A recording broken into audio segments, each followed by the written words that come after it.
Hello बच्चों, welcome to Anurag online class. आपका platform में आपका स्वागत है। जैसा कि आप लोग जान रहे हैं कि हम लोग अभी हिंदी ग्रामर के पोर्शन को देख रहे हैं। बिना देर के आज के क्लास को स्टार्ट करते हैं। अगर आप चैनल पर नए हो तो चैनल को जरूर सब्सक्राइब कीजिए, दोस्तों तक ज़्यादा से ज़्यादा रीच कीजिए। चलिए आज के क्लास को स्टार्ट करते हैं। आज जो जानना है, आज क्या जानना है? आज जानना है अनुनासिक या चंद्र बिंदु क्या होता है। ठीक है, अनुनासिक या चंद्र बिंदु क्या, जिसमें अनुनासिक चंद्र बिंदु की परिभाषा को जानना है। इसमें क्या बोला था कि चंद्र बिंदु जिसका होता है अनुनासिक कहा जाता है। चंद्र बिंदु को क्या कहा जाता है? अनुनासिक कहा जाता है। तो वे शब्द जिनका उच्चारण नाक और मुंह दोनों से होता है उन्हें अनुनासिक कहते हैं। वैसा शब्द जिसका उच्चारण नाक से भी हो और मुंह से दोनों से हो तो अनुनासिक कहलाता है। जिस स्वरों का उच्चारण मुख के साथ साथ नासिक की भी सहायता लेनी पड़ती है, अर्थात जिन स्वरों का उच्चारण में मुख और नासिका दोनों से किया जाता है वैसे अनुनासिक कहलाते हैं। यानी जिसका उच्चारण करने में मुख की भी जरूरत हो और नाक की भी जरूरत हो, तो वैसे शब्द जो होते हैं वैसे शब्द को कहा जाता है अनुनासिक। ठीक है, जब किसी स्वर का उच्चारण नासिक और मुख दोनों से किया जाता है उसके ऊपर इस प्रकार का चंद्र बिंदु लगता है। किस तरह का? इस तरह का चंद्र बिंदु लगा दिया जाता है। जैसे में देख लें कि हंसना, आँख, चांद।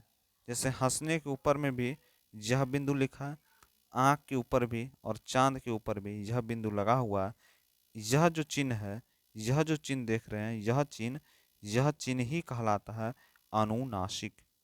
अनुनासिक जिसका मतलब होता है चंद्र बिंदु, यानी चंद्रमा के समान जिसका बिंदु हो। यानी इस तरह का बिंदु आता है। किस तरह का बिंदु आ रहा है? देख लीजिए एक बार। इस तरह का बिंदु आता है, यह एक चंद्रमा के रूप का बिंदु है, इसे ही अनुनासिक कहा जाता है। नेक्स्ट है, नेक्स्ट क्वेश्चन है, नेक्स्ट जो टॉपिक है अनुनासिक का प्रयोग। क्या प्रयोग है अनुनासिक का, इसको जानना। तो देखिए, जिस प्रकार अनुनासिक की परिभाषा में बताया गया है कि स्वरों का उच्चारण मुख और नासिका दोनों से होता है। नासिका का मतलब होता है नाक। ठीक है, नासिका का मतलब होता है नाक, दोनों से किया जाता है, वैसे शब्द अनुनासिक कहलाते हैं। और इन्हीं स्वरों को लिखते समय इनके ऊपर अनुनासिक चिन्ह चंद्र बिंदु का प्रयोग किया जाता है। यह ध्वनि अनुनासिक वास्तव में स्वर के गुण होते हैं। जैसे अ, आ, ई जितने भी हैं स्वर हैं, जितने आ ई स्वर हैं वह कहलाते हैं अनुनासिक, लगता है उसके ऊपर। जैसे में कुआं, चांद, अंधेरा आदि जितने भी हैं आ ई के अंदर ही आते हैं। तो जितने शब्द होते हैं सब ये कहलाते हैं क्या? अनुनासिक। तो समझ गए अनुनासिक का प्रयोग। अब बात करेंगे अनुस्वार बिंदु।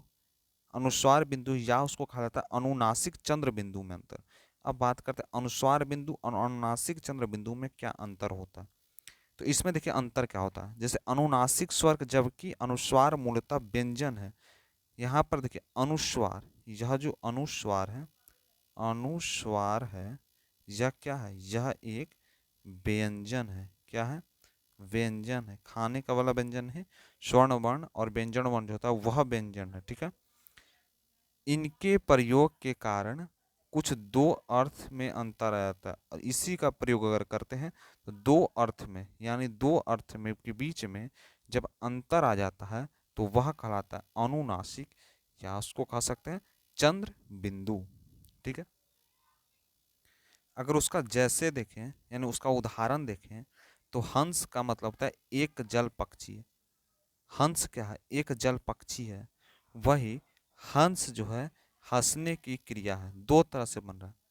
देखिए हम बात बताते हैं, इस तरह का बिंदु और इस तरह का बिंदु दोनों का अर्थ अलग हो गया। यह हंस का मतलब हो गया कि जल में रहने वाला एक पक्षी है, और यह हंस का मतलब हो गया, यह हंस का मतलब हो गया एक क्रिया है। क्या है? हंसने की एक क्रिया है। अगना यानी सुंदर आंगों वाला स्त्री, वही आंगना लगता तो घर में, है ना, बाहर खुला बरमदा, बरमदा इसको कहा जाता है। ठीक है, अनुनासिक चंद्र बिंदु परिवर्तन नहीं किया जा सकता, जबकि अनुस्वार के वर्ण बदला जा सकता है। अनुस्वार से वर्ण बदला जा सकता है। अनुनासिक का प्रयोग केवल उन शब्दों के लिए किया जाता है जिनकी मात्रा सीधी रेखे से ऊपर लगी हो। जैसे में अ आ ई अ आ उ। अब जानिए यह उ और यह उ क्या होता है। इसको कहते हैं हरस उ, इसको कहते हैं दीर्घ उ। तो क्या अ आ हर्ष उ दीर्घ उ री। ठीक है। उदाहरण के रूप में हंसना, चांद और पूछ हर तरह से होता है। एक होता है पूछ, इसका मतलब क्या है पूछी। ठीक है। और यह पूछ, एक पूछा और होता है, उसका मतलब है पूछना। एक आप कहीं जाते हैं तो लोग पूछते हैं आपका बारे में क्या है बोल रहे हैं, तो वह होता है। ठीक है। अब लिखते हैं सिरो रेखा के ऊपर लगी मात्राएं वाले शब्दों में अनुनासिक के स्थान पर अनुस्वार अर्थात बिंदु का प्रयोग होता है, जैसे गोद को कोपल। ठीक है ना। जबकि अनुस्वार हर तरह से मात्राओं वाले शब्द पर लगा होता है। जितनी भी मात्राएं वाले शब्द जहाँ जहाँ जहाँ पे है वहाँ पे अनुस्वार लगा होता